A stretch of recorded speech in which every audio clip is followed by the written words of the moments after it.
Livro de Daniel.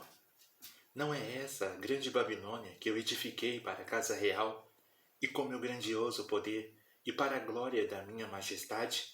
Daniel 4:30. A época. Sexto século antes de Jesus Cristo.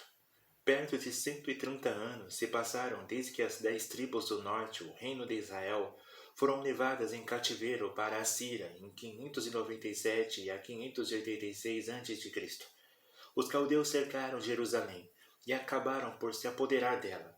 Nabucodonosor deportou para a Babilônia cativos de Judá, em levas sucessivas, 2 Reis 24, 14, 16, 25, 11, 2 Crônicas 36, 20. Entre eles, jovens de raça real, que deviam ser instruídos na ciência do caldeus, para servirem no palácio do rei em Daniel 1, do 3 ao 5. O autor. Daniel foi um deles, seus 3 amigos, Ananias, Misael e Azarias. Partilharam de sua decisão de não se deixar contaminar com os manjares reais, carnes previamente oferecidas em sacrifícios aos deuses pagãos. Deus honrou essa integridade. 1 Coríntios 8, do 10, 19 ao 21. E depois de uma prova de 10 dias, Daniel 1, do 8 ao 16.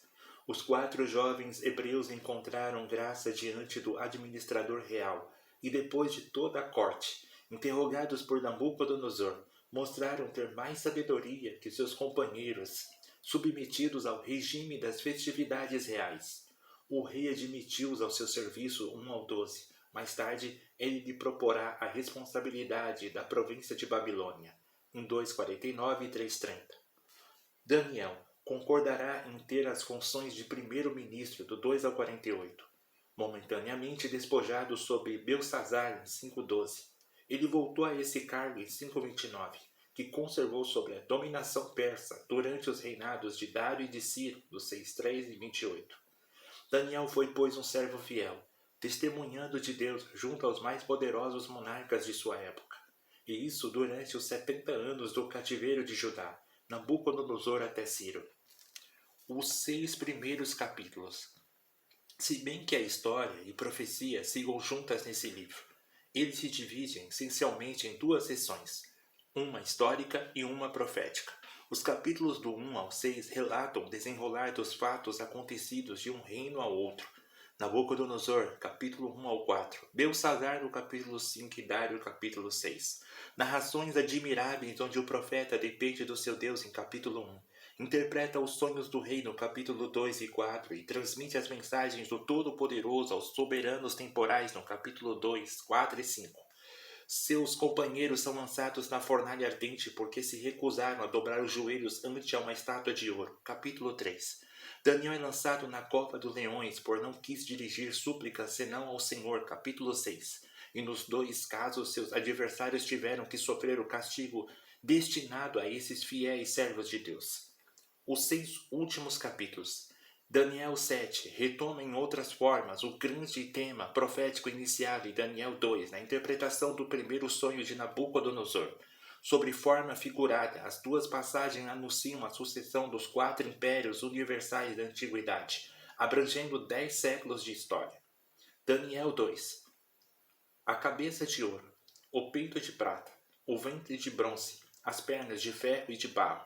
Daniel 7. O leão, o império da Babilônia, Nabucodonosor, o urso, império dos Medos e dos Persas, Ciro, o leopardo, império da Grécia, Alexandre, o animal muito poderoso, império de Roma, César. Daniel 8. Prevê a circunstância que se seguem ao domínio medo-persa, apresentando sob o emblema de um pequeno chifre, um impostor que perseguirá o povo judeu. Essa predição realizou-se literalmente na época do Antíoco Epifânio, rei da Síria, 175 a 164 a.C. Mas ela descreve também, em termos muito explícitos, a pessoa do Anticristo, ditador universal do fim dos séculos. Daniel 9 e 11 também lhe fazem alusão, estendendo-se sobre as características do adversário de Deus. Em 2 Tessalonicenses 2, do 1 ao 12, 1 João 2, 18, 4, 3, Apocalipse 13, a par desses acontecimentos revolucionários aparece a profunda piedade do profeta. Os capítulos 9, 10 e 12 nos mostram orando, pleitando diante de Deus a causa do seu povo. e a seguir recebendo a promessa das recompensas reservadas aos fiéis e vencedores.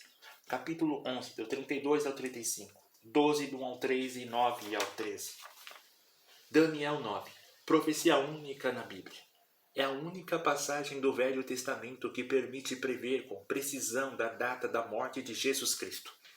Há 69 semanas de anos, 483 anos, contados a partir do momento em que Artaxerxes, 445 a.C., deu ordem para reconstruir Jerusalém, Neemias 2, do 6 ao 8.